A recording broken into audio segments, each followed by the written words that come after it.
Don't be alarmed, the quasi-shimmering light before you is a trans-dimensional gateway to other worlds, other voices, other thoughts, and other realities. Up feels like down, and down feels like the number 7 on a Wednesday morning. Don't worry, that quivering, blood-boiling sensation under your eyebrows is all a part of the charm. Welcome to the PCC Multiverse. And we're back with another episode of the Pop Culture Cosmos. It's Gerald Glassford coming right back at you here from Pop Culture Cosmos, Game Source, of course, Inside Sports Fantasy Football, and the Lakers Fast Break. We truly appreciate everyone out there listening to all of our great shows. And if you can, please give us that 5-star review wherever you get your podcasts.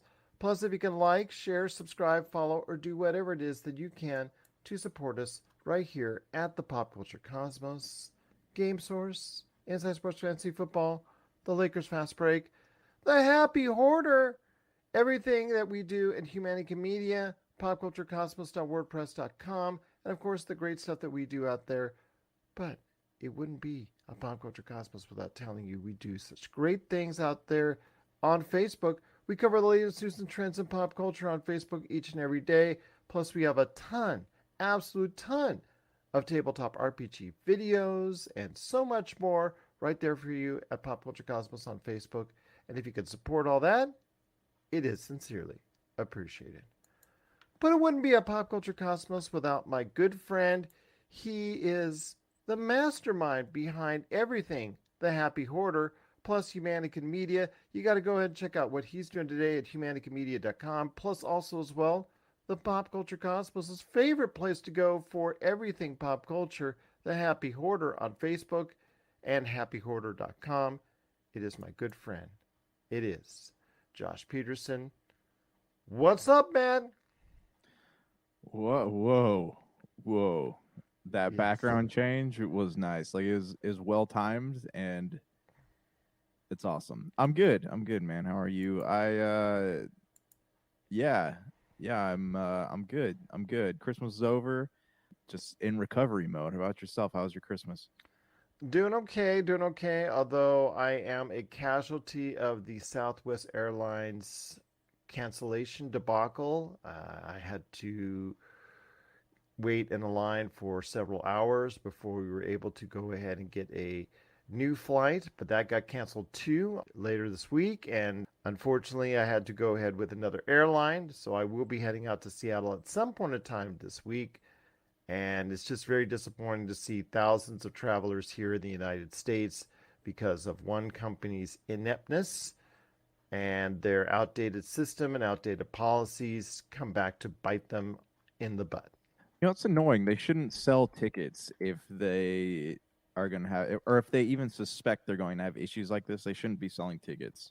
I mean, every year there's cancellations with airlines because of weather issues, and we know that there's been some extreme weather issues this winter, and I get that. I understand that, but this goes beyond that. This is, some airlines have had issues with the weather, and that's expected because of just the sheer problems, but when you have issues that pile up on you because of an outdated system, it's been really hard on a lot of people. And I feel more fortunate than others because I was still here in my home in Las Vegas dealing with this issue. So I know there's a lot of people that have been stranded for days. And I'm hoping that something gets done about that because, again, to do this to so many thousands of people across the country is just unfair. Yeah, exactly. I know my mother-in-law came out for Christmas and she had issues. It was the day before her flight was supposed to take off. They canceled her flight, and I know she had to go online frantically searching for new tickets to get out here. So yeah, it's a bummer all around. Oh yeah, and as soon as they were having, or at least they were starting to have their issues, the other airlines price gouged everything to where it would cost thousands of dollars. Of course, they're going to take advantage of the incompetence of their competitors. Absolutely, indeed. But my thoughts and hopes are for everybody affected by this to go ahead and find safe travel, or that you have found safe travel back to your destination. I know that your frustrations with Southwest Airlines is going to be there for quite some time, and they will pay the piper at some point in time if they haven't already. So, yes, definitely our thoughts are there with everybody affected by the Southwest Airlines debacle. But we're going to try and uplift those spirits today with the Pop Culture Cosmos. It's the best of Josh for 2022. I've already said my piece on the best in pop culture for 2022, but I might be adding some things because I actually got a chance to catch after my airing with Melinda Barkhouse Ross. I got a chance to catch The Witcher Blood Origin, The Fablemans, Banshees of Inisherin, even though it's spelled Inisherin, they say in the movie Inisherin, plus Knives Out Glass Onion. Are any of those being added to the best of 2022 or the worst of 2022? We'll talk about that. Plus, also as well, again, Josh will elaborate on his best of pop culture for 2022 in detail. What are we looking forward to in 2023? Josh will elaborate on that because already Melinda and I have talked about that as well. And maybe we'll talk a little bit about Avatar reaching $1 billion. And of course, also as well, Top Gun Maverick destroying records for Paramount Plus before we head out on the show today. But first, my friend, it is the best of pop culture for Josh in 2022.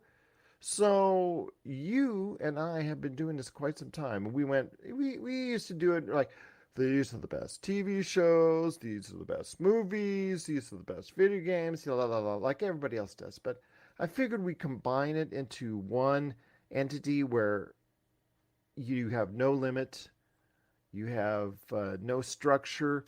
Whatever hits you in pop culture the right way, you should mention. So, my friend, I turn it over to you. What is the best for pop culture for Josh Pederson in 2022? Okay, so we're doing the best first. Yep. The worst comes later. I forgot to mention, the worst comes later for you because we definitely got to mention the worst for Josh in pop culture for 2022 here in a bit as well. Okay. All right. So, sadly, there wasn't really a lot of the best of anything this year. I mean, I don't know about that. There's been some good stuff, but it's like not a year where it's like traditionally, I have had plenty, like a list full of things, and you have always you've agreed with maybe like 40% of my list, right? Or I may have not. I may have thought it was good. You thought it was great, or something like that. So. Yeah, but this year I just I don't have a lot that was like stuck out as being amazing. So really, because I thought I had some. I actually had so much of a list. It took part of 2 episodes. It took a full episode with me and Melinda, and then a part of another one with me and Melinda. I had so much good stuff out there. So okay, here let me. Because I'm looking at my list of things here. All right, that I watched this year, and it's actually not too big of a list. But here, let me hit it hard here. I don't know if you agreed with me, but I enjoyed The Adam Project on Netflix. It was an easy film to watch. It wasn't great by any stretch of the imagination, but as you know, I'm all about those popcorn flicks, and I think Ryan Reynolds delivered on that front. What are your thoughts on The Adam Project? So many months after it premiered. I thought it was, like you said, easy film to watch. It looked like it was filmed over a weekend. Personally, Yeah. I know that we talked about that. It looked like it was filmed in one town over a weekend. Throw in Zoe Saldana for about 5 minutes, and then there you go. I just thought it was okay. Again, easy watch. I agree with you. Easy watch. 2 hours right there for you. You can put in the background. It's comfort food, popcorn flick. There you go. It's not bad by any stretch of the imagination. It's just when you get in those Ryan Reynolds movies that he's just doing a shtick, and he does it over and over, and it's not the level of Deadpool. That's that's the part where it's getting harder and harder to like the things that he does outside of Deadpool, because Deadpool is such a masterful thing for his shtick, for his whole persona, for the way he approaches comedy. I really think that anything else sometimes gets left by the wayside, and I think this movie does for me. It's all right for what it does, but it's still not to the level of what we've seen from him compared to, what we saw, of course, with Deadpool and even Deadpool 2. And, we're so excited for Deadpool 3. So, yeah, that's Yeah. my opinion on that. But I mean, again, this is comfort food, like you said. This is something that's a Mhm. popcorn flick that, you know what, it's there, it's cool. Go for it. So, we'll move on here in a second. But would you say that Ryan Reynolds is at a point where he's only Deadpool to people? Do you He's a think his career is like that? characterization. Yeah, he's a characterization of himself, and that's the Mm-hmm. problem. Everybody seemed to like Free Guy, and we were so excited for Free Guy, and I thought it's there, it's okay at best. I didn't enjoy it because it's not to the level of what I expect from Deadpool. I thought it's okay, but again, it's just sometimes he goes into it these days with his shtick, and he just does not get to the level that you can get with Deadpool. I just don't think he puts everything into it unless he's donning the Deadpool uniform. Yeah, that's because he's super passionate about that role. And you can tell that's why he enjoys it, and that's what comes across for me. Dragon Ball Superhero was probably one of my top films of the year, and it's not just because it's Dragon Ball and I love Dragon Ball, but it's the fact that, as we discussed before, this is the year of the anime films, right? We had Dragon Ball, we had One Piece, there's a Mobile Suit Gundam movie that I don't think did too well. You look at Dragon Ball, you look at One Piece, like these are movies that made a lot more money than people thought that they were going to make. And looking at that, like, yeah, you look at shows like My Hero Academia, who's got, they've got films coming out. And was that other one, Jujutsu Kaisen, I think the name was, Mm-hmm. Demon Slayer? Like, what this year has shown is that there is room in the box office for these anime films. And before they just be released as like 2-day events in theaters, but now they're having like legitimate theatrical runs. Yeah, with the success though of Dragon Ball Z, I mean that to me was the biggest thing about this movie is that it had such a great first week opening, and it just I think enlightened a lot of theater owners on the power of these anime films in their first 2 weeks. It's Hmm. something I think that they should take notice that the power of Crunchyroll and Netflix and all these streaming entities that support like Hulu of the anime genre, that you can front load a movie at the box office and get a great return if you don't put a whole lot into it. If you could put like $5 to $10 million into an anime, you can get a turnaround of 20, 30, 40. In the case of Dragon Ball Z, I think it earned quite a bit more than that. So yeah, definitely something that you can take a lot of interest in as far as going to the theaters and checking out an anime movie and it being a success at the box office. That's what I really take away. Yeah, absolutely. And everyone keeps saying, and I've said it before too, but it seems like the movie theater is mostly dominated by big, these big studio franchise films. But then you have these anime films come out, and sometimes they outperform these big films on a given day. So there is room at movie theaters for these smaller things to have their time. Yeah, absolutely. Okay, so moving on, Jurassic Park Dominion, I enjoyed. Like a lot of people didn't like it, but I thought it was it was a good popcorn flick. It did a good job of kind of tying back to the original. It was a fan service film, absolutely. I don't know. It was not the flaming chunk of garbage that a lot of the critics stated it was. I thought that it was good. My kids liked it. I enjoyed watching it. I'm glad that you enjoyed it. Although, like you said, it didn't end well with the critics, but you know what? Earned $1 billion at the end of the day. Earned Mhm. $1 billion and almost a dollar. Actually, like 1 billion, 1 million. I think it was like it just Okay. barely sneaked over It the $1 billion crossed mark. the threshold. All right, last film I got here of 2022 that I did enjoy was The Northman with what's his name, Skarsgård in that Mm-hmm. movie. Like, is a very artsy film, but also like it was good. It was the first time I watched a film like that and was not didn't feel like I wasted time on it. So that was a very well put together film. And did you get a chance to watch it? I did. It was okay. I thought it dragged a little on the third act, but yeah, thought it was okay. Thought it was something that was there, like you said, very artsy, very stylistic in its nature. But yeah, didn't displease me in any way.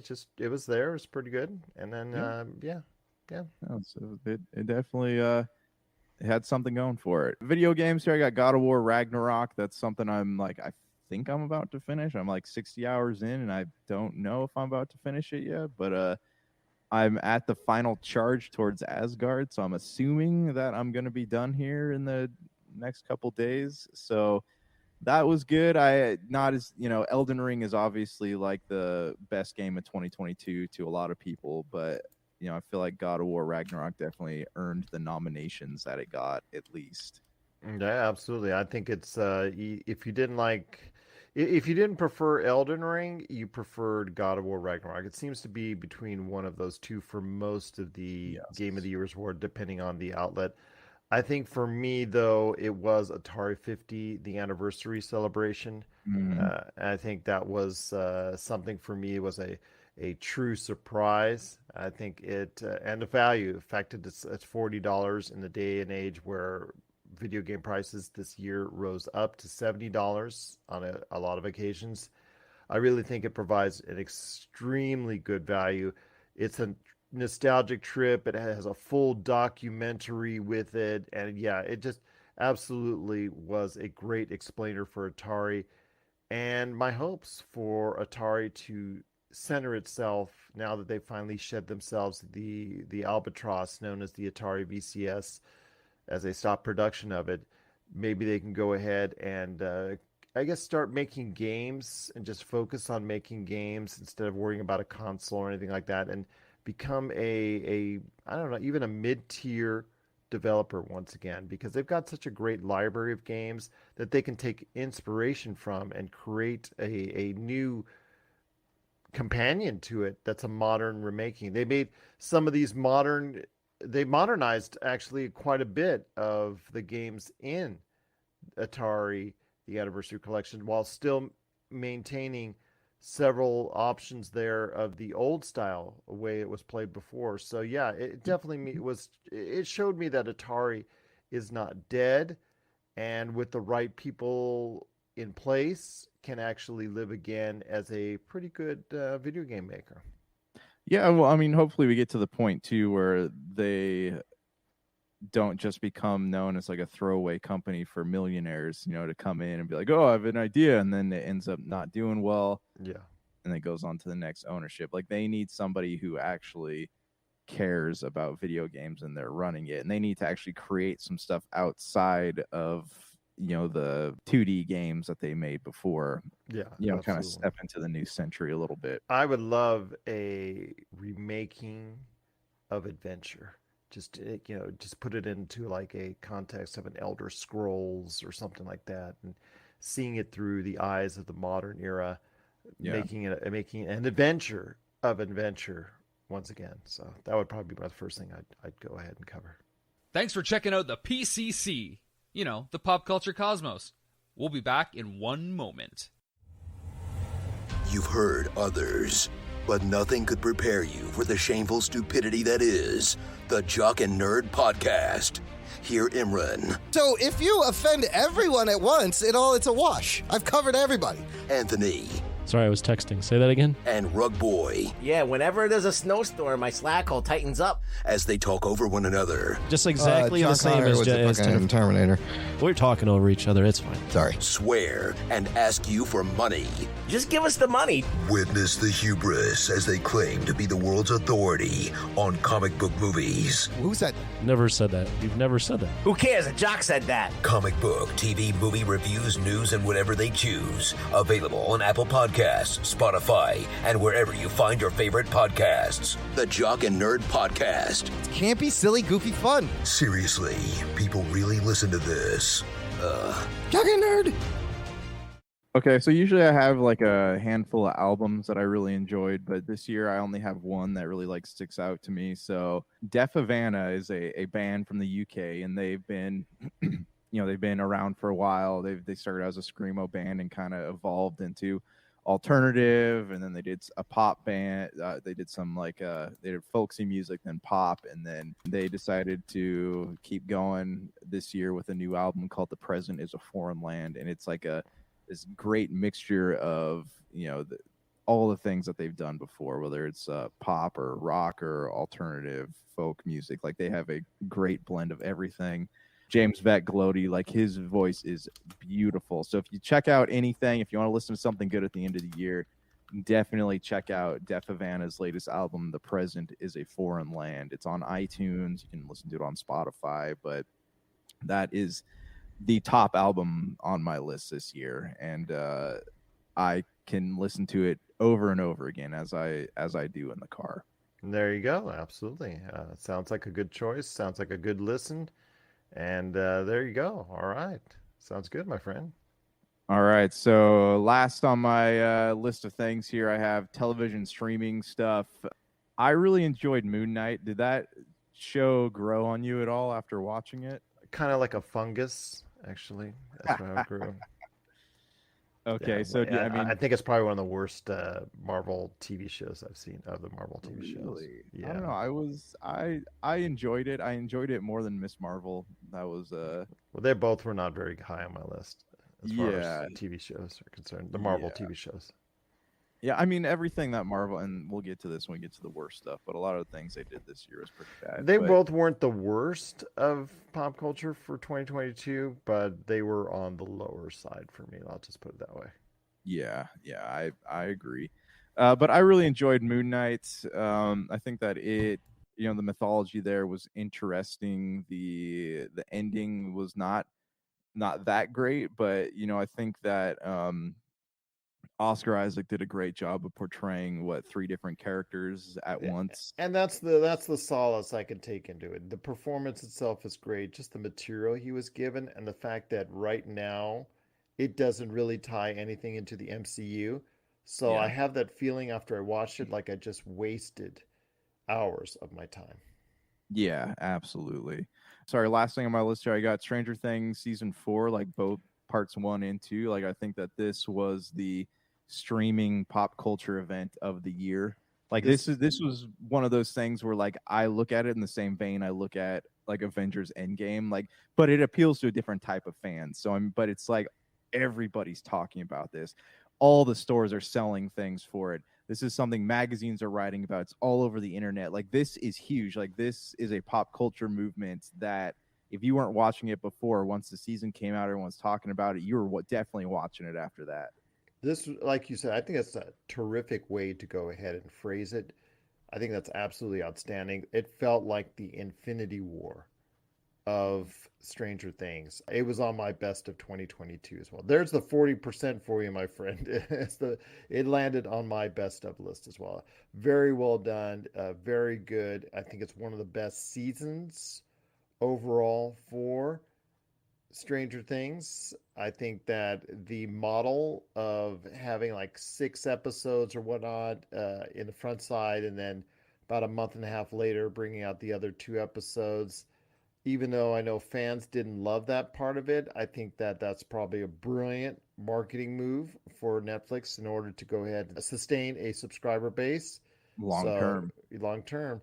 So I have a feeling that for any of their shows, their popular shows, like for instance, future seasons of Wednesday, future seasons of Emily in Paris, the popular shows on Netflix, future, even Cobra Kai, maybe you might actually see that same type of structure going forward. I think that's an absolutely brilliant move by Netflix on a marketing standpoint, but for fans, I know that's not exactly that great.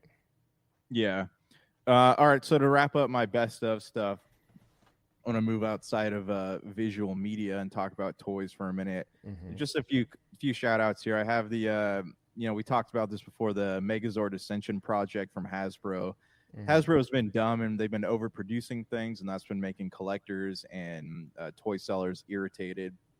because it causes the value to go down. But man, they've been producing some really cool stuff, like the taking the old Megazords that only moved, arms move back and forth, and giving them 20 plus points of articulation. Like, that is awesome.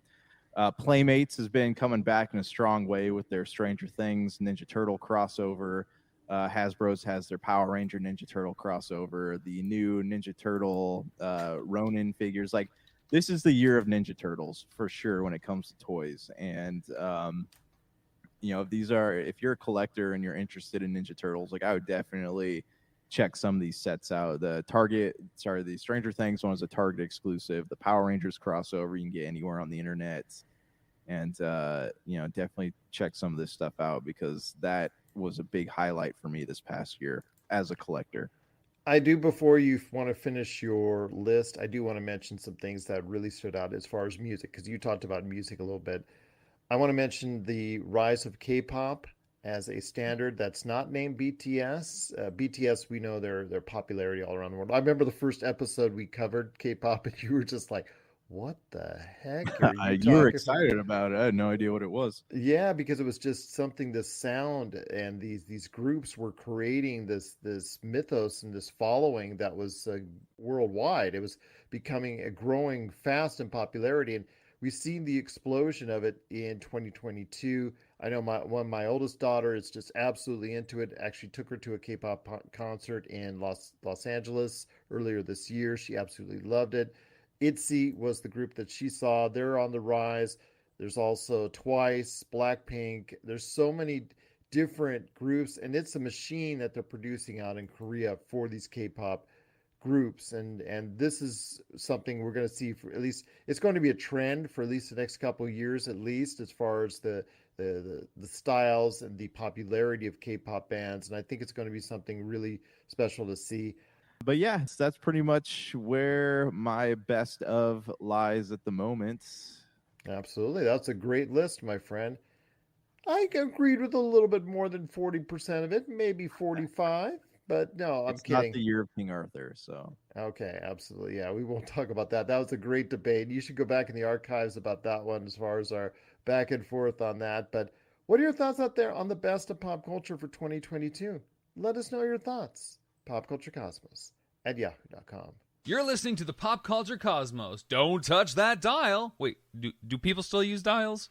Check out what's been going on with the Pop Culture Cosmos Show and the PCC Multiverse. I see the potential for basically like another Netflix kind of paradigm shift where here comes this other major player. They have a ton of resources. Apple could change the way that entertainment is consumed. They say it's the only time this year that you'll have stars from each brand battling each other, and we know it's not going to be the case, but they like to say that, and more power to them, I guess. Well, it's a big first step, bringing all those superheroes together. There were definitely some parts of the movie that I really enjoyed, and then there were some parts that I thought just kind of fell short of expectation. Part of it has to be something to do with how it's being promoted, and this is a thing where audiences do not agree with critics.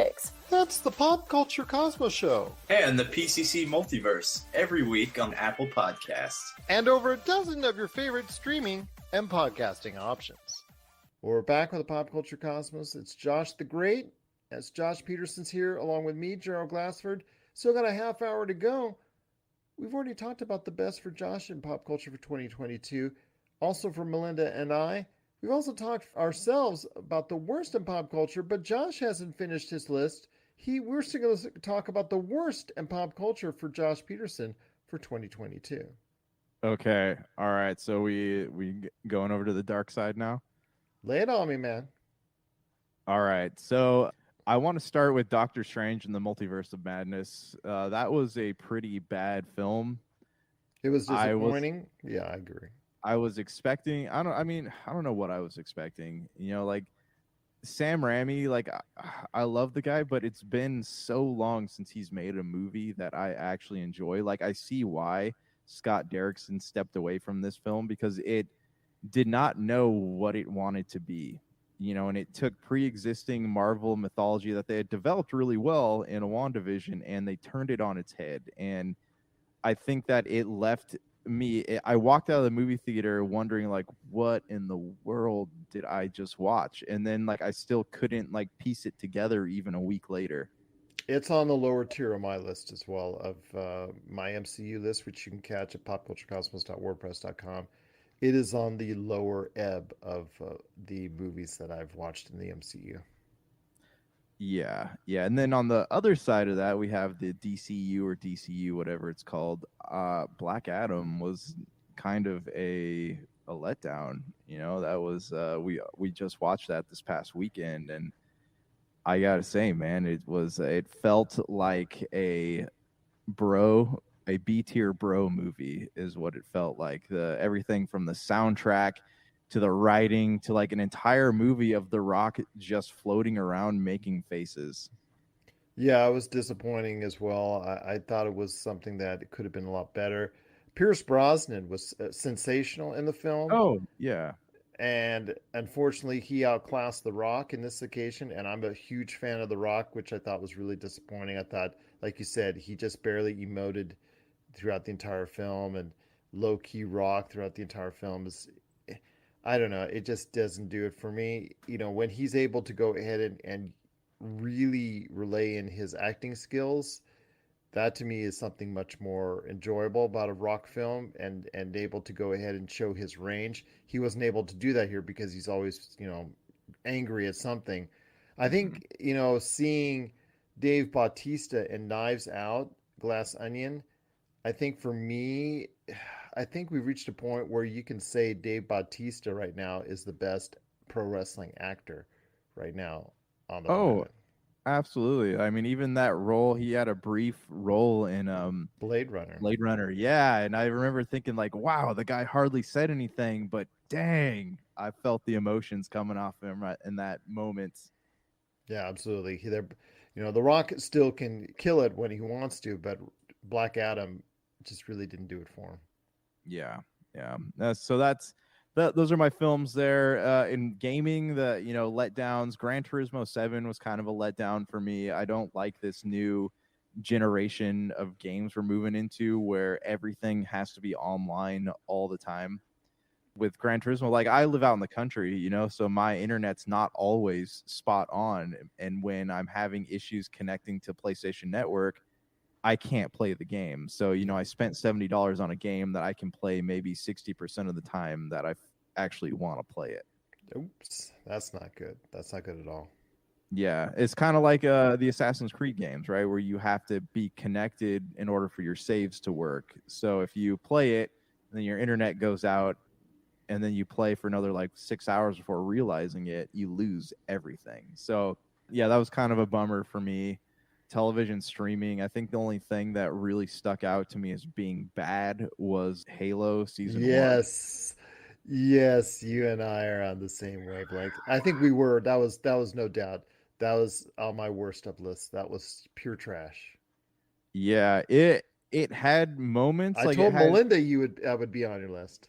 Yeah, because okay, correct me if I'm wrong, but it had moments, right, where you could like glimpse potential. No, you were trying to get me every week, Gerald. Just give it a chance. Just give it a chance. I know, but that's what I kept saying, though, right? Like it had moments where you could glimpse the potential. It was a stinker, man. It was a stinker.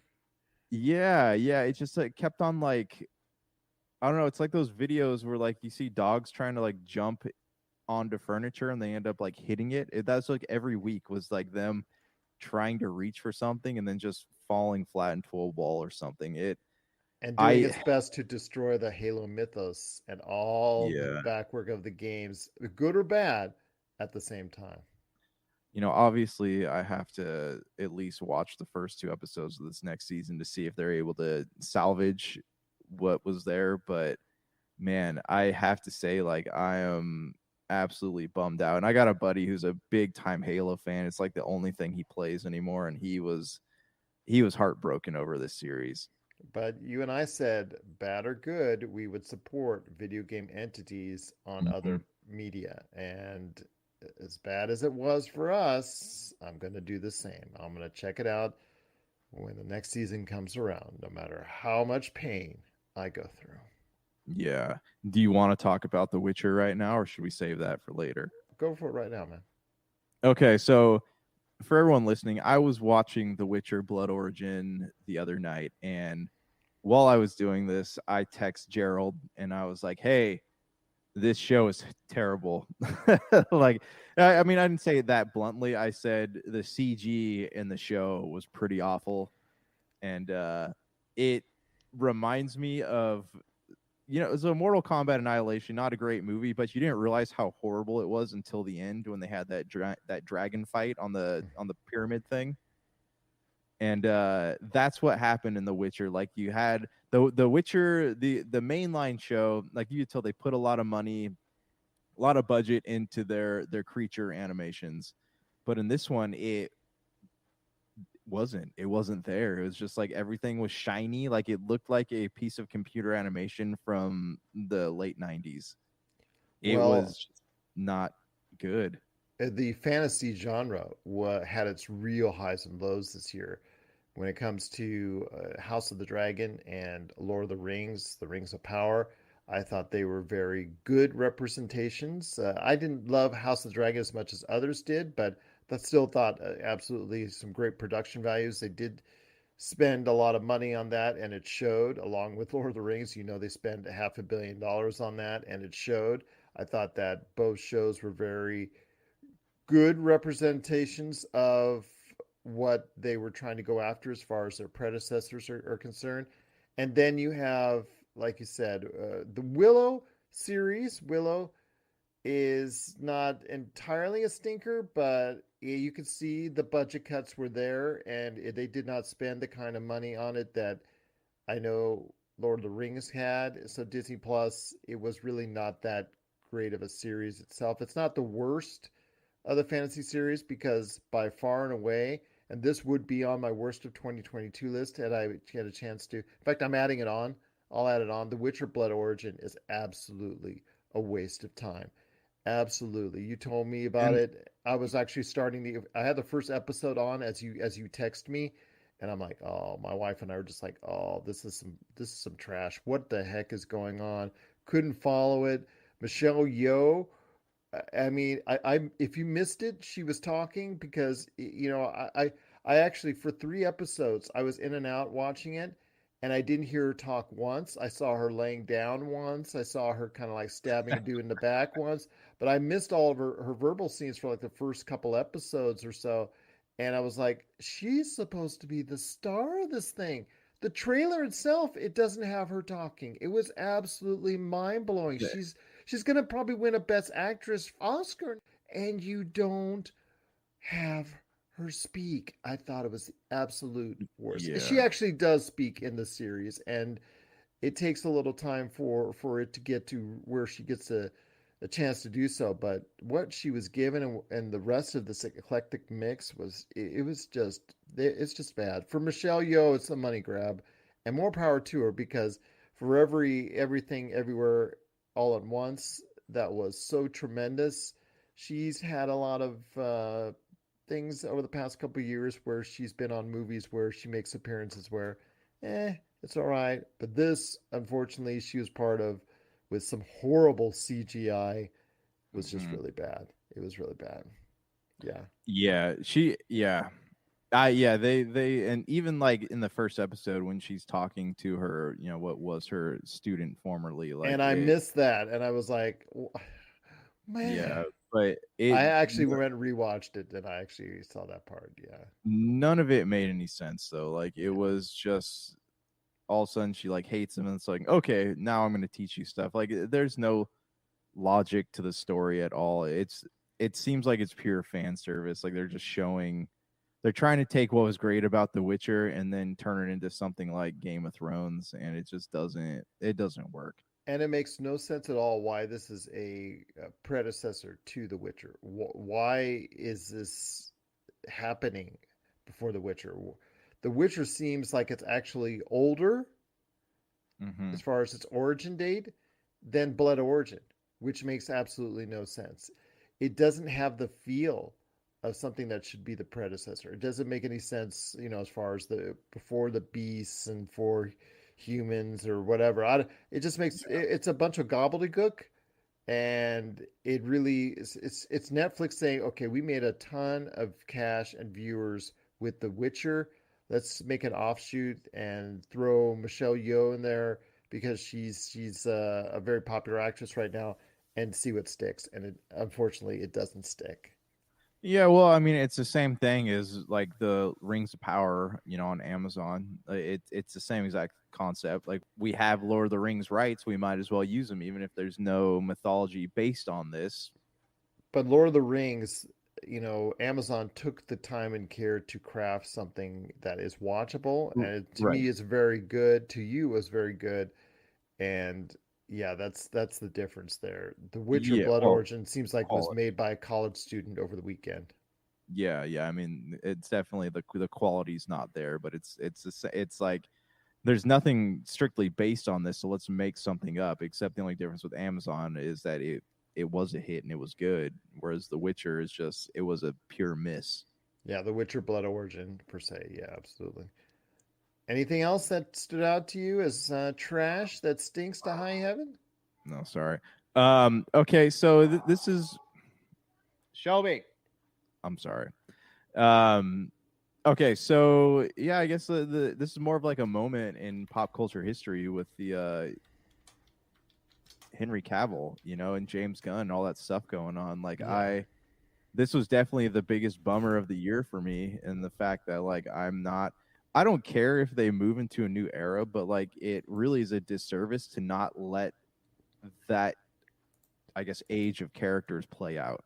Yeah. At least get to Aquaman and then do a final Justice League movie and let things close. Like, it sounds like all the outlines and scripts were there, but they're not going to do it. Instead, James Gunn, who still hasn't said if he's recasting everybody, but he made it sound like he's keeping Gal Gadot. And yeah, I don't know. Just like, I don't know how this is all going to play out. Are we just going to pretend that it's not weird that Superman looks different? I don't know. I think a lot of people who are a fan of the superhero genre are really disappointed by this. This is kind of a historical moment in pop culture. Well, I will say that again, we've talked about it before on the DC change-ups, Melinda and I, that this is really something that is a big risk, but the DCEU over the past 10 years has had very mixed results, especially with Superman. And I like Henry Cavill as a person. I really think that he's never been given a chance. Although you love Man of Steel, I actually don't love Man of Steel. He's actually never, in my opinion, been given a chance to really been given a kick-ass script for Superman and an opportunity. And again, you see the financial results, that it's all over the place, from the highs of the Aquaman, who will not actually also be continuing in the series after the sequel. He'll be playing Lobo, I think is what he'll be doing instead, which is something I guess he really wants to do. So I don't know. It just seems to me that there's so many inconsistencies with the storytelling, the arc of the DCEU, and also as well the fact that it's just financially not been the greatest adventures in all cases for the DCEU. I think it is time for a change. I think it's time to shake things up. Yeah. Although I like Henry Cavill as Superman. I don't know why, even though he's been never given to me great material. I do like Henry Cavill as Superman. And it's just unfortunate that this like story, the Snyderverse, as people call it has to, it's suffering because Justice League 2 is technically supposed to be coming out this year. And it's unfortunate that all of that suffered because of incompetent leadership, at Warner Brothers, as far as like, Walter Hamada and, Jeff Johns and all of them. Like, it's just unfortunate that because of all that, and their personal feud with Henry Cavill, I think they didn't like him because the fans liked him so much. And I think that caused a lot of, the studio doesn't know as much as they think they do. A lot of pride issues there, but it's just unfortunate that this is how all of this played out. Well, don't feel too bad for Henry Cavill. He is now going to be heading up an Amazon series with the IP that he loves the most in Warhammer 40K. So yeah, don't feel too bad for him. Yeah, he landed on his feet real well. Pardon the pun with Superman. Nice. Yeah, no, I mean, I like Henry Cavill. Like I thought Man from U.N.C.L.E. was really good, and what was he in before? I don't remember. Mission Impossible. Mission Impossible. Yeah, I like a lot of the things that he's in when he's not Superman, but he is, as The Rock so plainly put it, he is my generation's Superman. Anything else that stood out to you this year as far as some stinkers are concerned? Oh, that's it, man. That's all I got for you. All right. Well, you let us know out there your thoughts on the worst of pop culture in 2022. And if you want the best of pop culture in 2022 as well, let us know your thoughts. popculturecosmos@yahoo.com. If you're in the Las Vegas and Henderson areas and are looking to buy, sell, or trade the best in classic or current video games and pop culture collectibles, there's no better place to go than Retro City Games. From Xbox to PlayStation, Nintendo to Atari, the great crew at Retro City Games provides the best place to go for all your gaming options. Stop by their 2 awesome locations in Henderson and also the Las Vegas Strip, or follow Retro City Games on Facebook and Instagram for all the latest deals and new items. Without a doubt, there's no better place to go for your gaming needs than your friends at Retro City Games. Well, my friend, before we headed out, I did have a chance to catch up on some things to see if they would be added to the list of the best or worst in pop culture for 2022. We did talk about The Witcher Blood Origin bleeding my eyes as I was watching it. So we talked about how bad that was. I did get a chance to see the Fablemans Banshees of Inisherin, even though it's spelled Inisherin, it is Inisherin, I guess is how that's pronounced in the movie, and Knives Out Glass Onion. The Fablemans is a kind of very much self-biographical for Steven Spielberg. And this is Steven Spielberg's, basically, it's his story about how he grew up, how he developed himself into the director that he came today. It doesn't exactly, it uses the Fablemans instead of the Spielbergs, but you can pretty much get the sense of, how Steven Spielberg grew up. I didn't like this as much as other Steven Spielberg films. I thought it was okay. I thought that the movie is long. By a long shot. I think it needed to take a half hour off. I think even though he had some great acting performances, I think that he holds too long to a scene in each of these scenes that he's in. A lot. There's scenes there that last like 10, 12 minutes on the same, it's like you and I having a conversation or acting for 10 or 12 minutes. I think the attention span of the viewer starts to stray away, no matter how good the dialogue or the acting is. And I think that's the problem. He holds on scenes way too long in this movie. And then it ends on such a weird note, what his future may be. It doesn't explain itself at the very end as far as what happens to the Fableman character. So yeah, it was okay, but it could have been so much better. And I understand it's a labor of love for Steven Spielberg, so I want to be respectful of that. But yeah, I was just hoping it would be a little bit better telling of his origin story per se. Yeah, it was one of those ones where I was hoping to catch it on streaming. It's not one I'm like itching to pay to watch. So if it hits, Netflix or Hulu or Disney Plus or whatever, like that's something I would be interested in watching. But there's some great acting in it. There's some really great acting in it. I will give it that. It's just the scenes are too long. Each of the major scenes are just filmed way too long, and it's like you're trying to squeeze out every single bit of emotion, and then the audience itself gets emotionally fatigued by just watching the same scene for such a long period of time. And I think that's probably to me just the most disappointing part. But overall, it was okay. A movie is enjoyable to an extent as far as the performances are concerned. So. Yeah, that's my only beef with it. It's just it ran a little bit too long. But Banshees of Inisherin with Colin Farrell and Brendan Gleeson, that's a movie. It's a very different movie based on an island off the Irish coast, and it's in the middle of the 1920s as far as a civil war is concerned in Ireland. So a lot of, that's the backdrop of it, and the battles between two friends or two former friends about their friendship gone awry. And it is a character piece very much so. And I think that all the characters in there do an excellent job.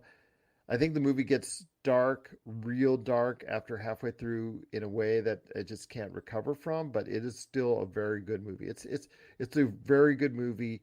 I don't think it's a great movie simply because it just took no turn for the better. It just kept getting darker and darker and darker. Barry Keoghan is in the movie and does a pretty good job himself. So yeah, I think all the actors involved did an outstanding job. But it is really a different movie per se, The Banshees of Inisherin. So yeah, I think it's something that people should check out. It's pretty good overall. It seemed like a movie that was going to descend into madness, kind of like a, what do you call it, There Will Be Blood style movie where it just becomes insane after a while. And I will just say this: you can keep on talking to me if you want. Yes, we'll remain friends. Okay, I'm not going to go to any great lengths like they did in Banshees of Inisherin to have you not speak to me. So let's put it that way. So, but yes, Banshees of Inisherin, very stylistic and beautiful movie. If you want to check it out for the scenery of this island, is actually fantastic. And actually, that would be a cool house to have in the movie. I'll just say that Brendan Gleeson had right there off the coast of an Irish island. So yeah, that was really cool to see. But Knives Out Glass Onion is the last movie I want to talk about. I got a chance to catch up on with Netflix, and it is really good. I still think the first Knives Out is better, but it's not by much. This was a really, really good movie. It would probably be on the tail end of my best of 2022 list. I think the performance is really cool. The mystery itself was not as bewildering as the first one as far as who done it. So I think that the characters stood out a little bit more in the first one, but this one was really solidly acted, and I think Daniel Craig did a solid job, and yeah, I think everybody involved did a good job too. So yeah, it was a really, really good film, Knives Out Glass Onion. It would be, like I said, on the tail end of my best of list. I thought it's almost as good as the original.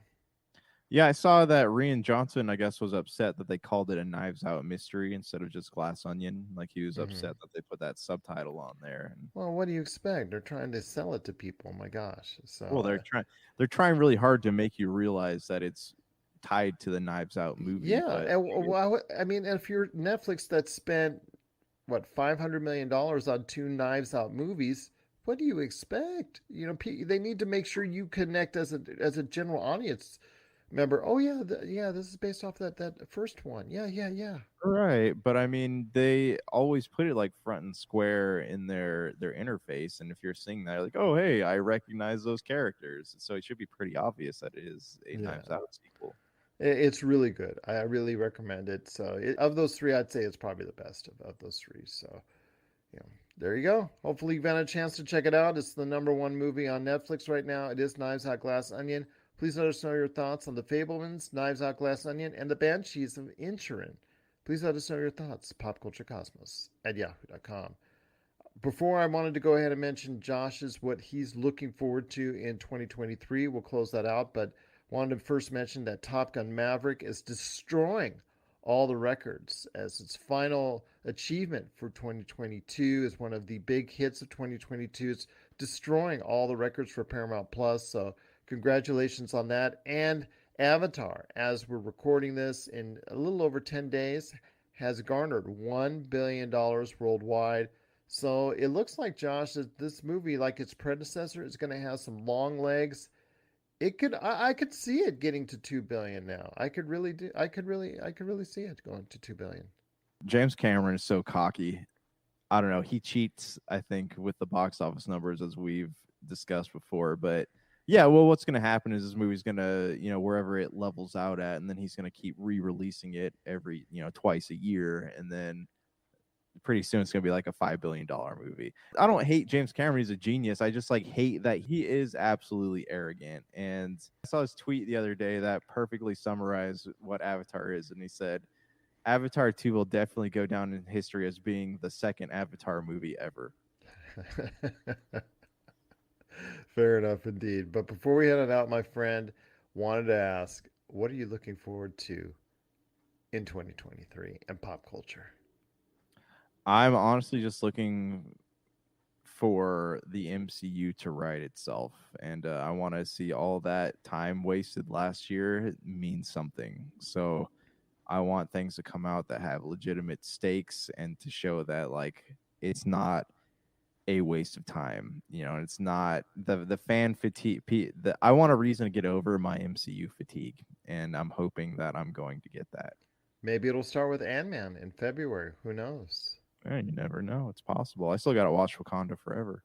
Absolutely. And with Ant-Man, the King the Conqueror is going to become a major figure down the road. So hopefully we can see that develop more. Loki season 2, and obviously some other things in the MCU. So hopefully that'll come to light. Any of the games that are coming out in 2023 are catching your eye?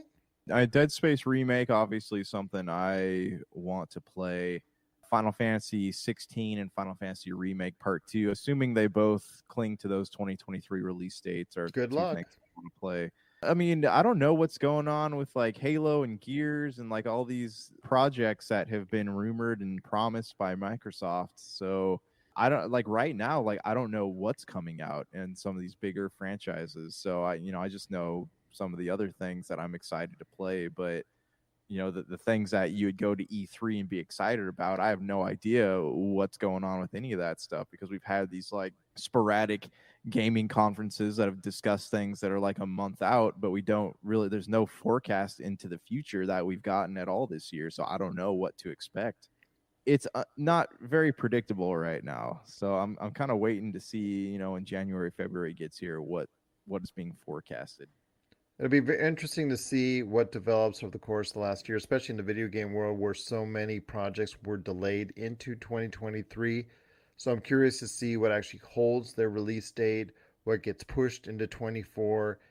I'm hoping to hear more about Mass Effect. You know me, I hold out hope for that as far as within the Mass Effect realm. I know Mass Effect 4 is being worked on. I don't expect a Mass Effect video game wise until 2024. I'm hoping we can find out more definitive news on a series or a movie or something in the universe as far as Mass Effect is concerned, hopefully sooner rather than later.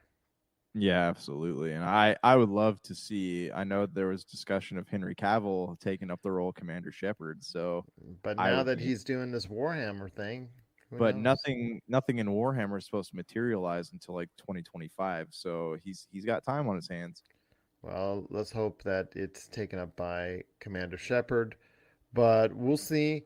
Any last thoughts, though, before we head on out? I said this last year, too, but I think that we're still seeing the effects of COVID on the entertainment industry, whether it's video games, movies, whatever, all the stuff that was delayed and, pushed into the next year. We're still seeing those effects as things are being pushed into 2023. So I am seeing 2023 being a huge year, as far as releases for things go. And I could be wrong at this point, but like, I feel like, having 2 years to recover from all the COVID stuff, I think that 2023 is going to be pretty busy. But before we head on out, my friend, I know you are going to be on paternity leave, and I'm so happy for you. I want to wish you congratulations to both you and your wife and your family on the expected birth, when either this airs or soon after. And I just wanted to go ahead and publicly say I wish you and the family all the best on that, and you take as much time off as you need. I know our conversations will be always great in pop culture whenever you decide to come back. I'll be touring CES here during the first week of January, as I always do, but to not be talking about it with you would be sad, but I know it's for a great reason, and I'm wishing you all the best, my friend. I appreciate it, man. I mean, having little kids it's an exercise in patience, and not sleeping much. You sleep when you die. Isn't that the phrase? Exactly. It's going down for the long rest. No, I'm getting that gray in my beard right now. It's happening already. Watch out, my friend. Watch out. You'll miss it when they're older and they're leaving the house, because my kids are in their teen years, so they're on their way out to go out and seek their fortunes in the world. And yeah, I miss those days when they were your kids' age. So that's all I'll say. Yeah. Well, my friend, it's been great having you aboard, sharing your thoughts on the best and worst of pop culture for 2022. Looking forward to some great conversations with you and I in pop culture for 2023 right here in the Pop Culture Cosmos. So for Josh the Great, aka Josh Pederson, This is Gerald Glassford.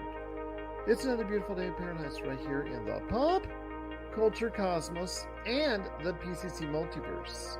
We thank you for listening. And here's hoping you have yourself a great day.